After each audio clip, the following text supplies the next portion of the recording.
Bonjour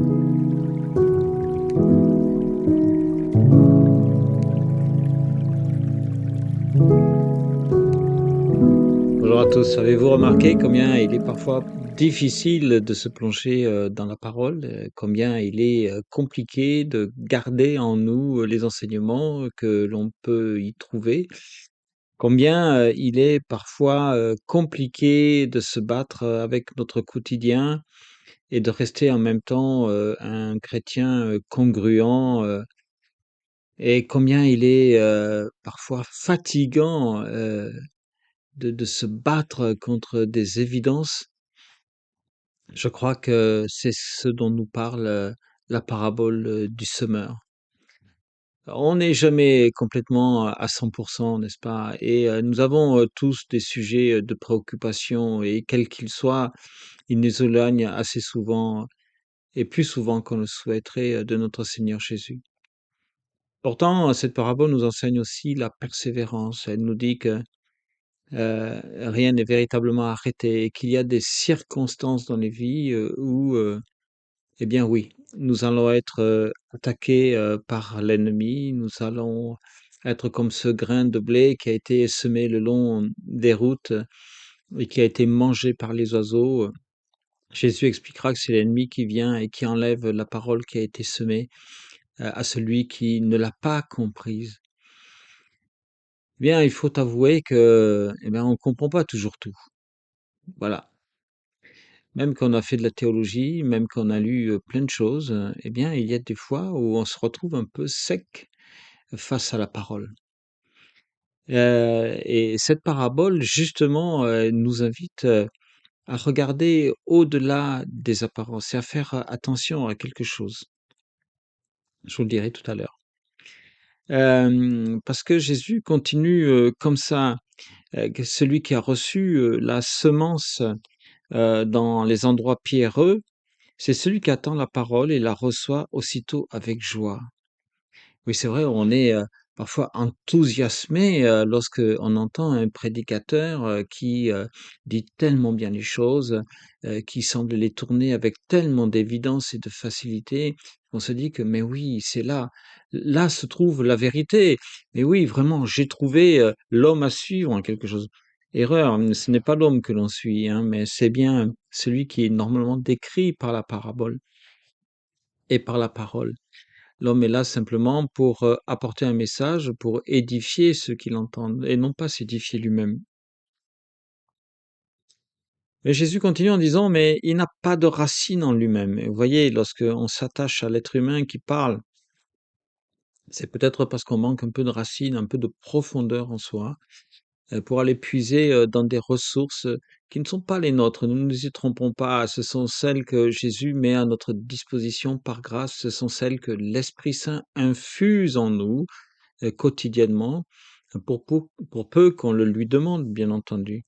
Mais si on ne le fait pas et qu'on est parfois fatigué ou découragé, abattu pour une raison ou pour une autre, eh bien, on peut se laisser tenter d'aller voir vite fait une vidéo. Eh bien, tiens, comme celle que vous regardez en même temps, en ce moment, et puis vous dire: «Oui, ce type-là, vraiment, quelle sagesse!»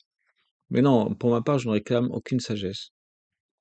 Mais il est vrai que et je vous avoue que parfois, j'en regarde aussi, quelques-unes. Je me dis: «Ah tiens, ce prédicateur, il a mis le doigt sur quelque chose, d'intéressant». Mais qu'est-ce qu'il en reste au juste? Parce que vous voyez, lorsque on n'a pas de racines, eh bien, on prend le risque de se les voir tailler encore plus profondément, hein. Jésus a dit, par ailleurs, «Malheur à celui par lequel, le scandale arrive». Car à celui-là, on lui enlèvera encore le peu qui lui reste. Vous voyez? Eh bien, c'est un petit peu ça finalement. Heu et Jésus dit encore: «Et dès que survient une tribulation, une persécution à cause de la parole, il y trouve une occasion de chute». Eh bien voilà, on va s'intéresser à toutes sortes de choses, sans approfondir par soi-même, sans nourrir sa propre foi et puis, dès qu'on va rencontrer une difficulté, on va oublier que c'est ce Dieu que nous avons cherché tellement longtemps. On va oublier que C'est lui qui est la réponse et on risque l'effondrement. Jésus poursuit en disant, celui qui a reçu la semence parmi les épines, c'est celui qui entend la parole, mais en qui les soucis du siècle et la séduction des richesses étouffent cette parole et la rendent infructueuse. Ben, lorsqu'on est préoccupé par toutes sortes de choses, et je ne jette la pierre à personne parce que je crois que si on a physiquement faim et que on est vraiment démuni à ce point que tout nous manque, on peut avoir vraiment du mal à trouver un instant de paix pour se tourner vers la parole. Aussi, je suis admiratif de ceux qui, tout en étant dans des difficultés matérielles importantes, trouvent cette ressource en eux. Cela démontre bien qu'ils ont compris quelque chose d'important. C'est cette persévérance dont je parlais tout à l'heure. Le fait d'aller voir plus loin que les apparences. Jésus explique bien que on ne peut pas servir 2 maîtres, soit Dieu, soit Mammon, ça peut pas être les 2 en même temps. Dieu ne peut être allié ni lié à aucun autre, ni être, l'allié, ni être rapproché du péché, d'aucune manière. Donc c'est bien à nous, de faire attention, à ce que nous voulons ingurgiter, comme nourriture spirituelle tout autant que comme nourriture, matérielle. En l'occurrence, celui, qui s'intéresse, de manière excessive, aux biens matériels, de manière idolâtre, on pourrait dire, eh bien, celui-là ne peut pas être proche de Dieu. C'est absolument impossible. Pour autant, retenez bien que Dieu n'est pas contre les richesses. Il n'est pas contre le fait que nous soyons prospères. Mais, s'il donne la prospérité à quelqu'un, si nous acquérons de la prospérité, eh bien, c'est bien pour faire avancer le royaume de Dieu et pour être dans le partage de la bénédiction que nous avons reçue. Enfin, il nous dit le point le plus important, il me semble, est celui qui a reçu la semence dans la bonne terre, c'est celui qui entend la parole et la comprend. Il porte du fruit et un grain en donne 100 et un autre 60 et un autre 30. Bien oui, Paul plus tard décrira cela comme marcher par l'esprit et porter les fruits de l'esprit. Porter les fruits de l'esprit, eh bien, c'est bien entrer en relation avec Dieu et se laisser porter par lui, transformer par lui, de manière à ce que l'action qu'il a en l'intérieur de nous ressurgisse à travers le monde, dans le monde, à travers nous. Et cela démontre sa présence à tout instant. Le point important que je voulais mettre en lumière dans ce temps de partage, c'est bien la persévérance. En acte 2, les nouveaux chrétiens persévéraient, dans l'enseignement des apôtres et dans la fraction du pain et Dieu rajoutait sans cesse, hem, aux croyants, ceux qui venaient d'arriver. Eh bien, là, c'est un petit peu pareil, dans la persévérance, il y a cette idée de continuité, cette idée où on ne lâche rien et que même si à un moment donné, notre main, lâche quelque chose, eh bien l'autre rattrape. Enfin, il y a cette idée-là que, bien sûr, on avance dans la vie sans filet, mais que, on se prépare néanmoins à quelque chose. Après tout, dans notre société, on prépare bien notre retraite, on essaye de mettre, tant bien que mal, un petit peu d'argent de côté, chaque mois ou lorsque les occasions se présentent. Lorsque on fait ses courses, on en achète peut-être un petit peu plus pour constituer quelques provisions qui nous serviront pour les jours un peu plus maigres. Eh bien, dans l'apprentissage de la parole, c'est exactement la même chose. Lorsque Jésus parle de la bonne terre, je pense qu'il veut indiquer par là que, il n'y a pas nécessairement de fatalité à ce qu'une graine tombe, soit dans les cailloux ou dans les ronces, ou sur un chemin mal entretenu pour être dévoré par les oiseaux. Je pense qu'il veut dire par là que si le chemin était bien entretenu, que le champ était débarrassé de ses cailloux et que la terre de ce champ avait été, complètement, ameublée, approfondie, aérée, et puis peut-être amondée, d'une manière ou d'une autre, avec un bon terreau, avec un bon fumier et que, tout cela avait été laissé reposer, désherbé et qu'on avait arraché les souches des vieux arbres et les racines, des piquants là, eh bien, heu, on pourrait y planter des graines et on pourrait faire croître quelque chose là-dedans. Ce champ, c'est nous. En réalité, ce champ, c'est nous.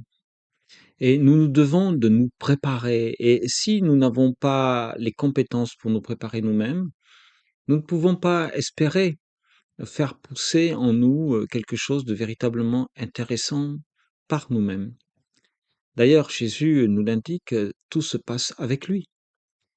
Alors, je vais vous encourager encore à mettre cela en prière et à demander à l'Esprit de vous aider à vous préparer.